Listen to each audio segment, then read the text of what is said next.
at x over h equal to -4.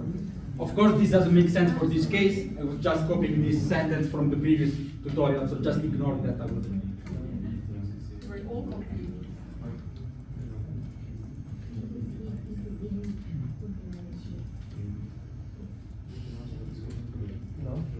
Okay, then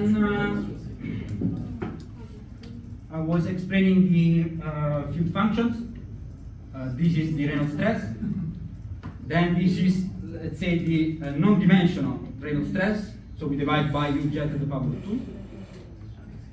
And then I also created x and y variables over the jet.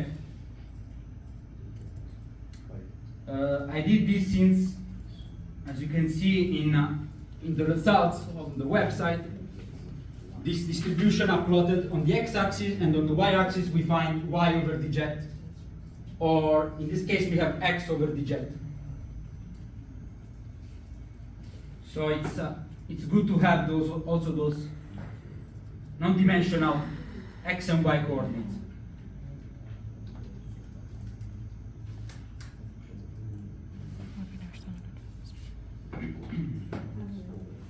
Okay, once you have this, you can now create the lines perpendicular to the axis at different x coordinates.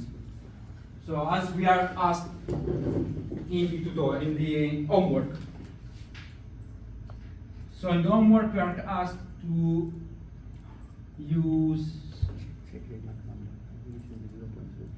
calculate this line at different x over the jets. So in order to calculate the line, we can go in domain, create line array, and the first one is, for example, x equal to 2d. Now, in order to set x and y, since this is not, let's say the diameter here is not a unit, but it's equal to 50.8 millimeters. What I did here is I created an Excel file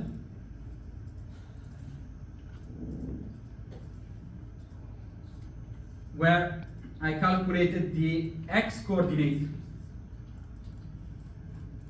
This is actually in meters. For today?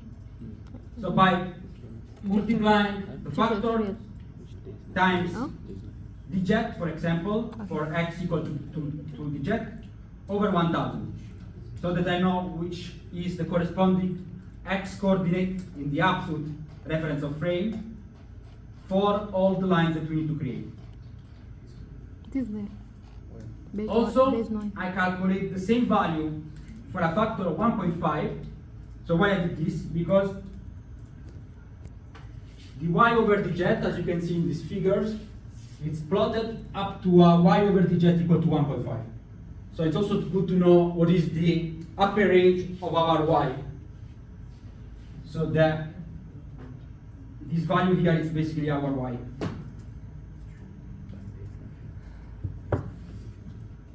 Let's say y up. Page 9.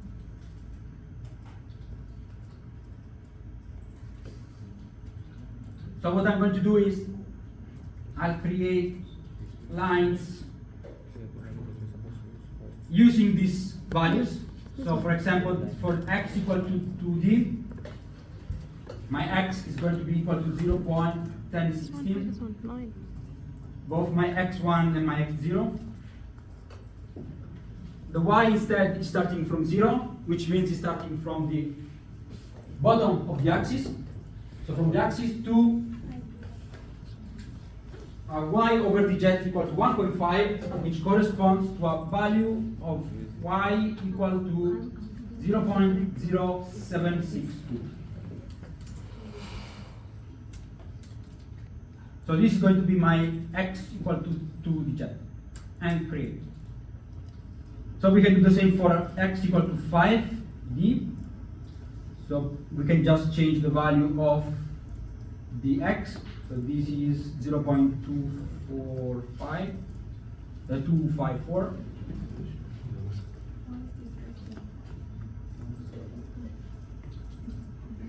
then I'll do it also for x equal 10d.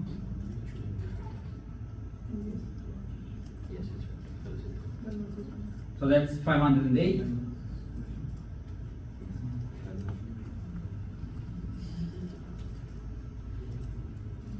Then x equal to 15d. So that's 762.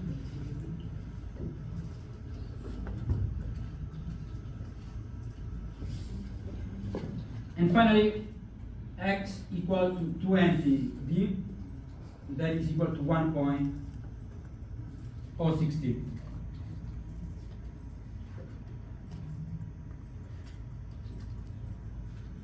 And create.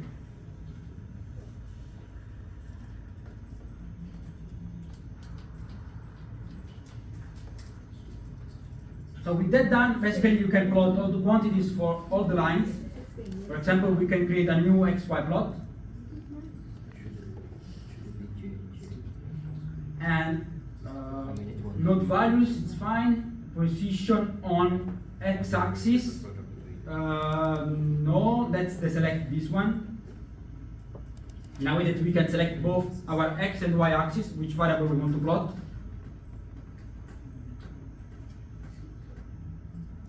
So let's recreate, for example, u over u jet. No, this is over. Yes, we can recreate this one. U over u jet versus x over the jet. So on the y-axis, if we go here, we can set custom field functions. Now in this custom field function, you can basically find all the variables we created or you imported with the expression file. And you can find also u over u jet. Then on the x-axis function, here we can select again custom field function.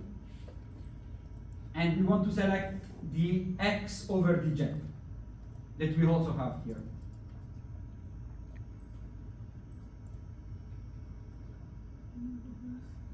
And we plot that, so in this case, along the x-axis.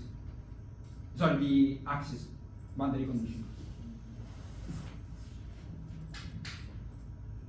So this is starting from 0 and should be like directly comparable with the results we get, more or less.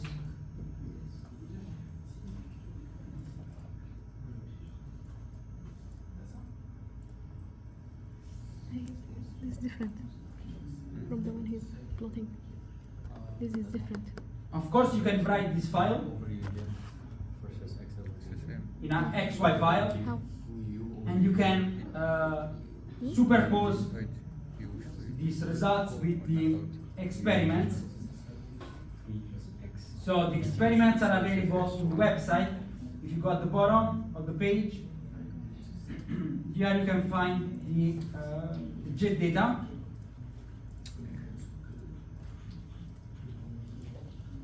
So you can find a different x over the jet. For example, the first set of data is for x over the jet equal to 2. And you can find both coordinates and velocity and Reynolds stress and turbulence kinetic energy data. Then if you go on the bottom, here you can find x over the jet equal to 5 and so on. So up to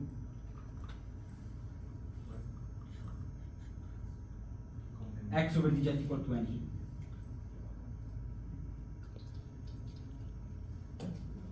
So let's, for example, now plot the next value, which is the y over the jet on the y-axis and the u over u jet on the x-axis. So I'll just change the y-axis to y over the jet and the x-axis to u over u jet.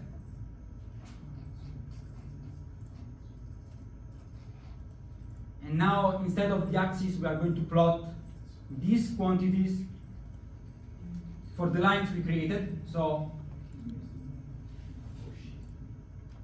x equal factor times d. and we can plot them. So we can see the velocity distribution normalized with respect to the new jet. And you can again compare these results. You can write the file, for example. You can import them in Excel or any software you prefer, and then compare them with the experiments data.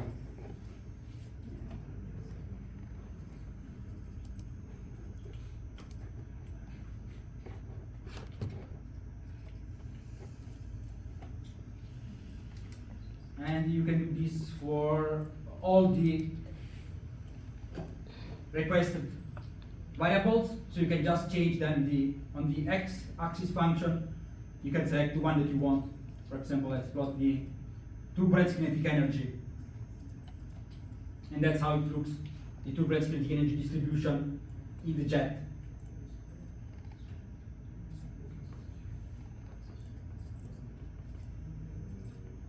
Which should be comparable. Then we also have what to expect here. So the results may be a bit different with respect to experiments. Here you can see what has been obtained using the SST model before.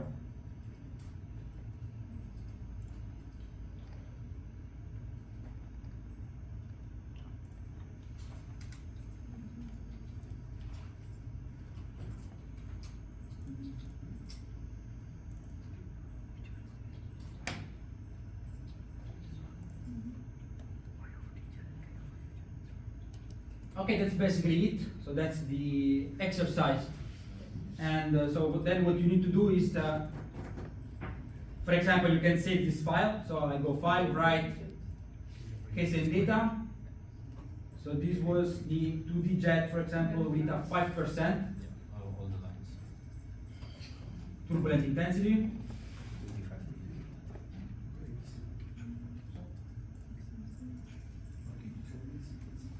Okay, doesn't like the name with the percent. So maybe I'll rename it to 5%.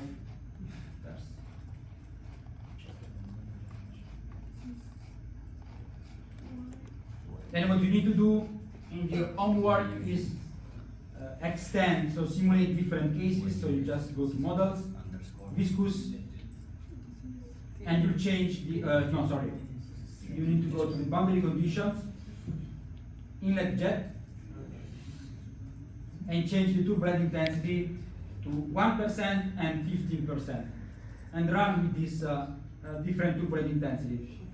And then you can get a new distribution of these variables, and you can compare them between the various cases. I don't know why I got it. Why is it?